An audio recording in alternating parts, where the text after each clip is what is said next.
하나님께서 천지를 창조하실 때 무엇으로 만드셨죠? 말씀으로. 빛이 있으라 하시면 빛이 있었고, 또 궁창이 있으라 하시면 궁창이 생겨났고, 하늘의 해와 달과 별들이 있으라 할 때 생겨났죠. 그러니까 6일 동안 천지만 모든 것을 만드실 때 말씀으로 간단하게 창조하셨습니다. 그런데 창조의 맨 끝에 마지막으로 뭘 만드셨죠? 사람을 만드셨죠. 사람을 창조하실 때는 정성을 다해 만드셨습니다. 창세기 미드라시에 보면은 인간 창조의 비밀이 다음과 같이 설명되고 있습니다. 1시간 동안에 하나님께서는 흙을 모으셨습니다. 두 번째 시간에는 흙과 물을 반죽하셨습니다. 세 번째 시간에는 아담의 팔과 다리를 만드셨습니다. 네 번째 시간에는 아담에게 생기를 그 코에 불어넣으셨죠. 다섯째 시간에는 아담을 일으키셨습니다. 여섯째 시간에는 하나님께서 창조하신 모든 동물들을 아담에게로 데리고 오시고 아담이 그 동물들의 이름을 하나하나 적당하게 지어주었습니다. 일곱째 시간에는 아담 혼자 사는 것이 좋지 않다 해서 깊이 잠들게 하시고 아담의 갈빗대를 하나 빼서 뭘 만드셨죠? 하와를 만드셨습니다. 여덟 번째 시간에는 아담에게 명령을 내리십니다. 선악과를 따먹지 말라. 먹는 날에는 반드시 죽으리라. 그러나 아담과 하와가 하나님의 명령을 어기고 선악과를 따먹고 말았죠. 그래서 하나님과 인간은 죄로 말미암아 원수가 되고 말았습니다. 이제 인간은 영원히 지옥 가야 마땅하고 죽어야 당연한 존재가 되고 말았습니다. 미드라시 전설에 보면 이때 다른 모든 동물들도 다 선악과를 먹었습니다. 그러나 결코 먹지 않은 새가 있었는데 이 새는 결코 죽지 않는 새가 되었습니다. 그 새가 바로 불사조예요. 불사조. 좌우지간 죄의 값은 사망이기 때문에 영원히 생명을 잃어버리고 만 것이죠. 그럼에도 불구하고 하나님은 인간을 사랑하셨습니다. 구원하고 싶어 하셨습니다. 만나고 싶어 하셨습니다. 하나님께서 먼저 만나 주시려고 하였습니다. 이것이 하나님의 은총이죠. 아멘. 주 예수 내가 알기 전 날 먼저 사랑했네. 그 크신 사랑 나타나 내 영혼 거듭났네. 찬송 가사처럼 하나님은 먼저 인간을 사랑하시고 먼저 인간을 찾아오신 것이죠. 그런데 하나님과 인간이 만나려면 두 가지 길이 필요했습니다. 하나는 하나님을 인간 편으로 모시고 오는 길이고 다른 한 길은 인간을 하나님 편으로 데리고 가는 길입니다. 자, 하나님을 인간 편으로 모시고 오는 사람을 우리는 선지자 이렇게 부릅니다. 그리고 반대로 인간을 하나님 편으로 데리고 가는 사람을 제사장 이렇게 부르는 거죠. 다시 말해서 제사장은 인간 편에서 하나님께 말하는 사람이고 선지자는 하나님 편에서 인간에게 말하는 사람인 거죠. 그래서 선지자는 하나님 주신 말씀을 인간에게 전하는 사람이고 그러나 제사장은 인간들이 일으킨 문제를 하나님께 아뢰는 자인 것입니다. 이해가 되시면 아멘. 예. 그래서 성막 안에서는 제사장이 활동했고요. 성막 밖에서는 선지자가 활동을 했습니다. 성막 안에서 선지자가 일한 적이 없고 성막 밖에서 제사장이 일한 적이 없어요.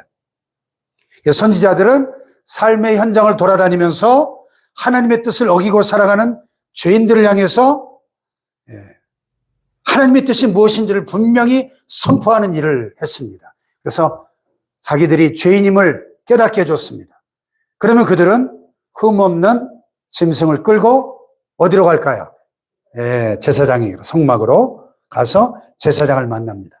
제사장 흠없는 수컷 양이나 염소, 송아지에게 안수해서 죄를 전가시켜서 그 죄인 대신에 이 짐승이 죽게 함으로 짐승이 안수받고 죽을 때 제물이 되죠, 제물이. 그래서 죄사함에 확신을 주고 삶의 현장으로 다시 돌아가게 하는, 이게 이제 제사장의 역할인 것이죠. 이 제사장이란 말을 라틴어로 폰티펙스 이렇게 부르는데요. 폰티펙스란 말은 다리를 놓는 사람들, 이런 뜻이에요. 무슨 다리를 놓을까요? 제사장은 하나님과 죄인 사이에 다리를 놓는 사람입니다. 또 사람과 사람, 불화한 사람들 사이에 화목제를 통해서 화해의 다리를 놓는 사람이 제사장이에요. 제사장은 양쪽을 화해시키려면 양쪽을 다 잘 알아야 되는 것이죠. 하나님의 뜻을 잘 알아서 인간에게 말해줘야 되고, 또 인간의 문제도 잘 알아서 하나님께 보고도 잘 해야 합니다. 중매장의 양편을 다 잘 알아야 중매를 잘 설 수 있듯이 말이죠. 자, 그러면 오늘날의 우리 목회자들은 선지자일까요? 제사장일까요? 네? 선지자라는 사람 손 들어봐요. 선지자. 제사장이라는 사람. 예. 네, 정답은 간단합니다. 둘 다 합니다. 그렇잖아요. 설교하고 성경을 이 시대에 적용시키는 일은, 이건 선지자적 역할이죠. 하나님의 뜻을 선포하는 일이니까. 반대로 상담을 하고 또 성만찬과 세례를 집행하고 하는 이런 일들은 모두 제사장적인 역할이죠. 목사가 성만찬은 집행하면서 설교를 하지 않는다면 목사가 아닌 것이고, 반대로 설교는 하는데 세례를 안 준다? 이것도 잘못된 것이죠. 오늘날의 목회자는 이 선지자와 제사장적 역할을 종합한 역할을 하고 있는 것이죠. 자, 오늘 좀 피곤한 시간이니까 제가 짧게 이 제사장의 역사를 말씀드리고 다음 주에 이어서 말씀을 드리겠습니다. 제사장은 역사적 변천 과정을 거쳤는데, 첫째는 족장 제사장 시대가 있었어요. 족장. 역사상 첫 제사장은 족장이었어요. 자, 제사장이 뭐 하는 사람이라고요? 제사장은 제사를 드리는 사람이 제사장이죠. 근데 처음에는 가정의 족장이 제사를 맡았습니다. 역사상 첫 제사장이 누굴까요? 첫 제사장. 최초의 제사장. 예? 아브라함? 예수님? 첫 제사장. 가정의 족장. 아담의 아담. 아담이 첫 제사를 하나님께 드렸습니다. 두 번째 제사장은 아담의 아들 아벨. 그렇죠? 세 번째 제사장은 에녹. 네 번째 제사장은 노아. 그 후에 이제 아브라함, 이삭, 야곱에 이르기까지 다 족장 제사장들이죠. 욥기에 보면 욥도 제사를 드리지 않습니까? 이렇게 족장이 제사를 드리던 족장 제사장 시대가 있었고요.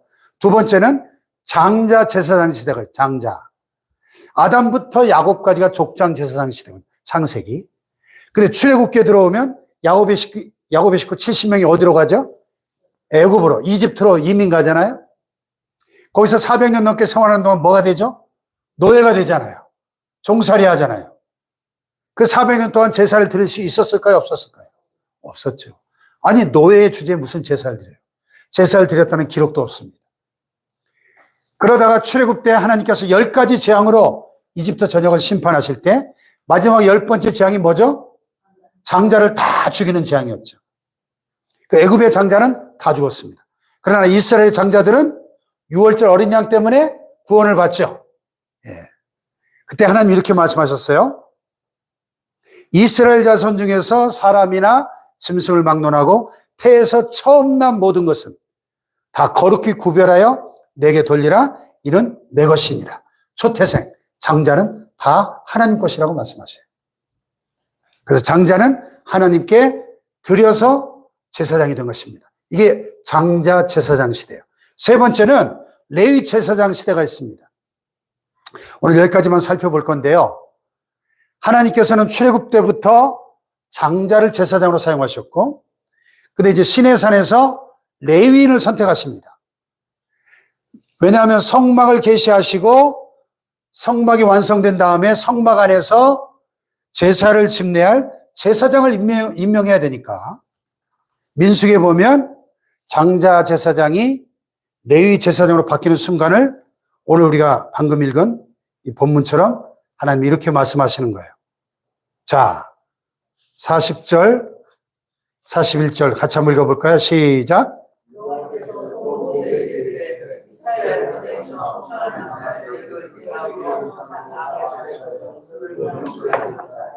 나는 여호와라. 이스라엘 자손들 모든 성소들아 나를 지내되 예를 내게 돌리고 또 이스라엘 자손들 모든 성소들아 나를 지내되 예를 내게 돌리라. 예. 이스라엘 자손 중 모든 처음 태어난 자 대신에 누구를? 레위인을 내게 돌리라. 또 레위인의 가축도 내게 돌리라. 레위인은 내 것이다. 이렇게 말씀하시거든요. 사람은 이름대로 되거든요. 특별히 성경에서 이름은 중요합니다. 아브라함, 그러면 열국의 아버지. 그 이름대로 모든 민족의 조상이 됐고, 사라, 열국의 어머니, 이름대로 정말 그렇게 됐죠. 요나, 선지자 요나는 비둘기란 뜻이에요. 그래서 비둘기처럼 니느웨 성에 구원의 기쁜 소식을 전하게 됩니다. 여호수아, 여호와는 구원이시다. 이런 뜻인데, 여호수아를 통해서 하나님의 구원의 역사가 가나안 온 땅에 임하게 되었고, 에스더, 별이라는 뜻이거든요. 별과 같이 빛나는 존재가 되었죠. 또 아론, 고상하다 이런 뜻인데, 최초의 대제사장, 최고로 이스라엘 백성 가운데 고상한 인물이 됐죠.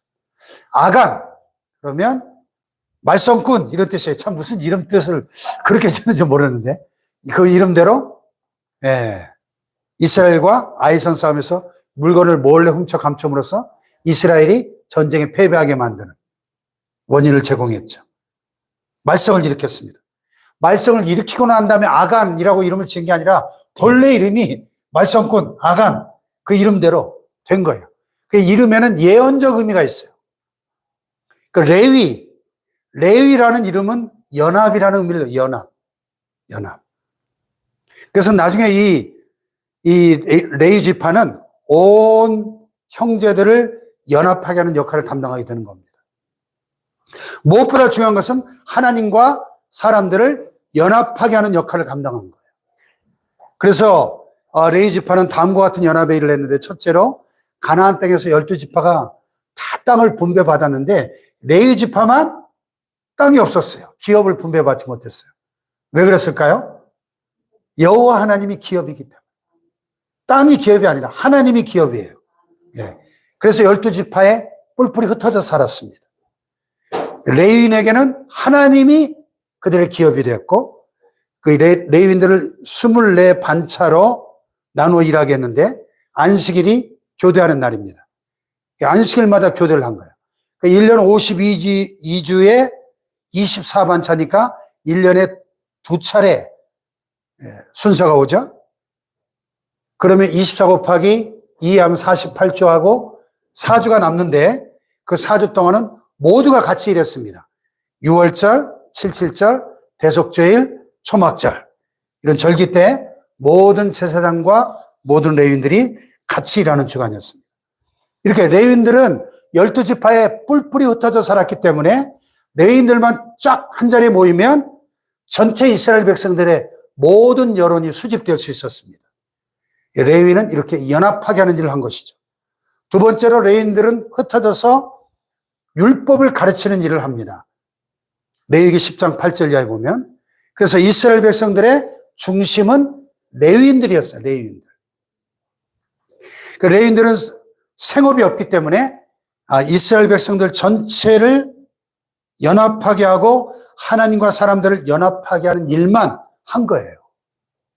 오늘날 우리 목회자들이 직업 없이, 생업 없이 이 목회에만 전념하는 것처럼 레위인들이 생업이 없이 하나님과 하나님의 백성들을 연합하게 하는 일을 했다는 것입니다. 율법을 가르치면 어떻게 될까요? 하나님의 율법을 이스라엘 백성들이 가르치면 이스라엘 백성들 사이에 동질성이 생기죠. 오늘날 교회가 이렇게 설교자를 통해서 매 주일마다 강단에 선포되는 하나님의 말씀으로 이렇게 가르침을 받으면 동질성을 갖게 돼요. 그렇죠? 동질성. 그래서 연합하게 되죠. 그리고 하나님의 율법을 가르치는 거니까 하나님과 이스라엘 백성들이 연합하게 되죠. 이스라엘 백성들은 오늘날도 그렇지만 지난 3,500년 동안 물고기가 물을 떠나 살 수 있을지 몰라도 이스라엘 백성이 토라, 즉 하나님의 말씀을 떠나서 살 수 없다고 그렇게 믿었습니다. 이스라엘 백성들과 토라, 즉 율법은 완전히 하나예요. 그래서 미드라시에 보면 제2성전 시대에 그 헤롯 성전 시대 로마 제국 지배하에 있을 때 로마인들이 이스라엘 백성들의 율법을 가르친 일을 철저하게 금지시켰습니다. 그래서 만일 이 토라 공부를 하는 사람이 발견되면 즉시 사형이었어요. 근데 랍비 아키바라고는 유명한 랍비가 있었는데 당시에 누가 뭐라고 해도 태연히 토라를 가르쳤습니다. 한 유대인이 물었어요. 랍비님, 로마인들에 붙잡혀 사형당하는 게 두렵지 않습니까? 걱정스럽게 물어볼 때 이 아키바 랍비가 이렇게 이야기를 했습니다. 어떤 여우가 지나가다 보니까 물고기들이 물속에서 놀고 있는 모습이 보였대. 잡아먹고 싶었지만은 물속에 있는 물고기를 도저히 잡을 수가 없었지. 그때 마침 어부가 오더니 그물을 치고 물고기들 잡으려고 고기들을 그물 속으로 몰고 있었다네. 여우가 물고기들을 보고 친절하게 말했어. 물고기들아, 어부들이 너희들을 잡으려고 한다. 빨리 마른 땅으로 나와. 나와 같이 살자. 나와 친한 친구가 되자. 이 말을 듣자 물고기들이 웃으면서 대답했지. 야, 이 어리석은 여우야. 우리가 곧 그물에 잡히게 될 것은 뻔하다. 그러나 우리가 물속에서 나가면 당장 죽는다. 그물에 잡힌다고 하더라도 너에게로 갈 수는 없다. 이 말을 하면서 아키바가 말했어요. 우리는 율법 밖으로 나가면 곧 죽고 마는 민족이다. 잡히더라도 당장 죽는다고 하더라도 율법 공부를 멈출 수는 없는 것이야. 율법을 향하여 가다가 죽을 수는 있어도 율법을 피하다가 죽을 수는 없는 노릇이지. 그래서 로마인이 무서워도 할 수 없이 율법 공부는 계속할 수밖에 없었다는 겁니다. 이 율법 공부는 이스라엘 백성들에게 생명이었다는 거예요. 생명. 아멘. 세 번째로 레위인들은 기업이 없이 온 백성이 드리는 11조로 살았어요. 전 이스라엘 백성들이 11조를 드려야 했는데 이 11조는 레위인들의 양식이 되었습니다. 기업이 없으니까. 그렇게 되면 이스라엘 백성들과 레위인들은 완전히 연합하게 되는 것이죠. 레위인 없이 이스라엘 백성들이 존재할 수 없고 또 이스라엘 백성 없이 레위인이 존재할 수가 없는 것이죠. 율법으로 하나가 되고 제사로 하나가 되고 11조로 하나가 된 것입니다. 레위인은 태어날 때부터 그런 운명을 가지고 그런 사명으로 이 땅에 태어난 거예요. 아멘. 하지만 레위인이 본격적으로 하나님께 헌신하게 된 것은 모세가 십계명을 가지고 시내산에서 내려왔을 때 성막이 세워지고 본격적으로 제사장이 필요할 그때였습니다. 다시 말해서 성막이 완성되고 참으로 피 뿌리는 예식이 제정되고 첫 제사장이 레위인이었습니다. 근데 모세가 십계명의 두 돌판을 받아가지고 시내산에서 하산해 보니까 산 밑에서 무슨 일이 벌어지고 있었죠? 아론을 중심으로 금송아지 우상을 만들어 놓고 이게 우리 하나님이라고 생 난리 뽕짝을 치고 있었죠. 그래가지고 모세가 너무 화가 나가지고 어떻게 했죠? 두 돌판을 집어 던져서 그냥 깨트려 버렸습니다. 그리고 외치죠. 누구든지 여호와의 편에 서 있는 자는 내게로 나오라. 이때 누가 나왔습니까? 레위인들이 나왔어요. 레위인들만 이 금송아지 우상을 만드는데 헌금을 하지도 않았고 헌신하지도 협조하지도 않았던 겁니다. 그래서 모세가 레위인을 정식 제사장으로 임명을 합니다. 그래서 오늘날 여호와께 헌신하게 되었다. 레위인만 하나님께 헌신해서 13지파 가운데 레위인들만 하나님의 종으로 사용하셨어요. 그래서 이 레위 제사장 시대가 펼쳐지게 된 것입니다. 이제 나실인 제사장 시대는 제가 다음 주에 설명을 드리겠고요. 오늘 이 제사장의 메시지가 저와 여러분에게 어떤 의미가 있을까요? 어떻게 적용할 수 있을까요? 다음 주에 더 깊이 들어가겠지만 베드로전서 2장 9절에 보면 오직 너희는 택하신 족속이요 왕 같은 제사장들이요 거룩한 나라요 그의 소유된 백성이다. 우리의 정체성을 그렇게 말씀합니다. 할렐루야. 우리가 다 제사장들이에요.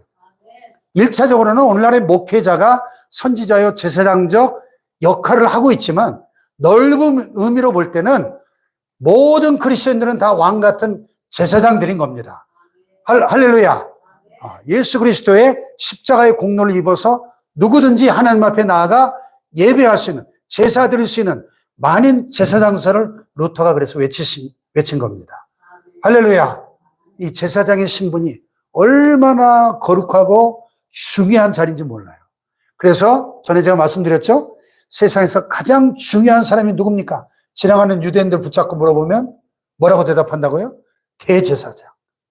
가장 중요한 사람, 대제사장. 왜? 하나님과 인간을 만나게 해주는 일을 하니까. 이거보다 더 중요한 일이 어디 있어요? 할렐루야. 근데 우리는 왕 같은 제사장들이래요. 할렐루야.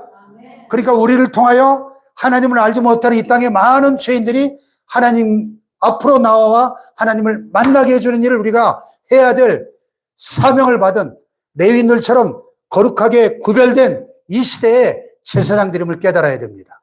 할렐루야. 이 시대의 제사장적 사명을 감당하는 저와 여러분 되시기를 주님의 이름으로 축복합니다. 할렐루야.